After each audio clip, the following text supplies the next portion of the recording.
with Jeremy from Sky Sports News. Go ahead, Jeremy. Hello, Ashley. How are you doing? Hi. Obviously, a huge story before play with Jofra Archer. How let down did you feel? I don't know about let down. It's not sort of cool you want late the night before a test match, I guess. I think Jofra knows. I think Jofra's demonstrated how sorry he is from his statement, but it's clearly very disappointing for the whole group. But he's a young man, and young men make mistakes, and you've just got to learn from them. Do you expect him to be missing from the next test as well?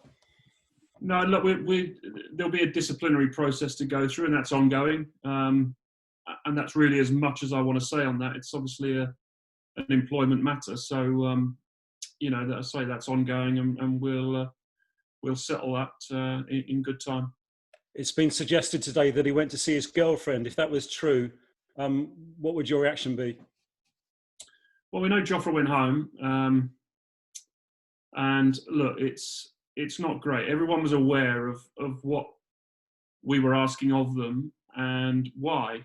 Any normal circumstances, the act of going to your house, going home in between matches is absolutely normal and acceptable. But clearly there's a lot of work, a lot of money gone into setting up this biosecure environment. And there's also a lot at stake from, this match, this series, this summer, and financially things much bigger and beyond that. So, we are asking a lot of the players to stay in these environments for long periods of time, but it is for good reason. And of course, this series, with the help of the government and certainly the help of our opposition as well, in this case the West Indies, this series was set up under these circumstances, in these conditions, with these protocols, and we have to abide by them. And everyone has to abide by them. So, Jofra was fully aware of what the circumstance was. And just finally from me, Ashley, people are asking today why the team couldn't have gone on a bus and why they were driving independently from Southampton to Manchester.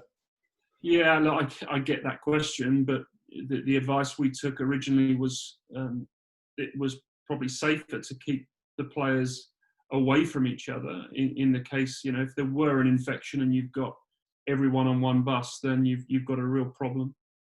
Of course, originally when the players got together, they would have been in individual cars for that same reason. So they're tested on arrival, and until we know everyone's clear, then the group doesn't really come together. Beyond that, look, we trust these men, whether they're young or not, to make the right decisions. If you know, again, what the protocols say and what's expected of you,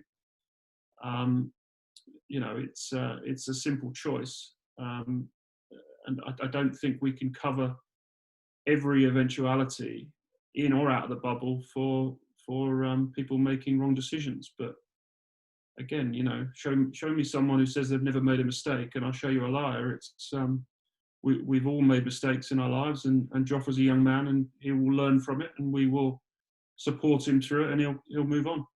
Thank you. Thanks, Jeremy. We'll go with Rory and then Will Macpherson. Hi, Gilo. I appreciate it's a very different circumstance, but we talked before the World Cup about a player making a loss of trust with the group, and it's obviously that's Alex Hales, and he hasn't been seen since. It's a different circumstance, but does Jofra risk losing the trust of his teammates? I think that there are different circumstances, Roy, and I don't think trust is something that's lost or gained over one incident or one incident. So they are different in that. Jofra's been around this team almost probably as long as I have. I've been around the team slightly longer in this role, and this is the first issue I've had with this very, very good addition to our team. He's a fine young man, incredibly polite, works incredibly hard, and is a great asset to this team. On this occasion, he got it wrong. We have to support him. There has to be consequence.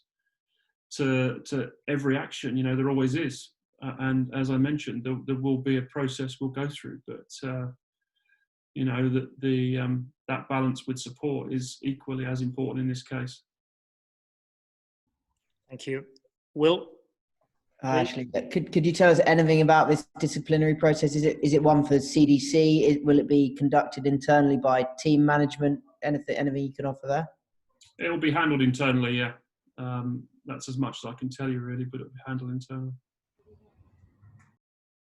Okay, we'll go with Lizzie and then Dean Wilson, please. Hi, Ashley. Was there any thought, obviously, when you got the call last night, to bringing in either Jimmy or Mark, or are they just too stiff? That's a selection decision, Lizzie. So I'm not really involved in that. Obviously, they will communicate with me on what that decision is, and I found out late last night what they want to go with, but I'm not involved in those discussions. Okay, Dean, please, and then we'll finish with Stefan. Hi, Ashley. We understand that the person Jofra went to meet has been tested subsequently. Can you tell us whether that was a man or a woman? I don't know, Danny, can I? No, you can't confirm that. An individual. Okay. The individual is tested negative, so that's a really, whether they're male or female, that's a really good story for us. Well, that's not as good a story for us. It could have, I'm not making light of this in any way, but this could have been disaster. A small act, the ripple effect this could have had through the whole summer could have cost us tens of millions of pounds. So, hopefully we can look back on it, and Jofra, as I said, can learn from it. And he will learn from it, I'm sure. But, the potential knock-on effect of this, I don't think he could have totally understood. I think we made it very clear of what we expected and of what the protocols mean, but maybe he didn't quite understand what the consequences could be. Yeah, absolutely. Sorry, I'm not trying to make light of it either. No, I know.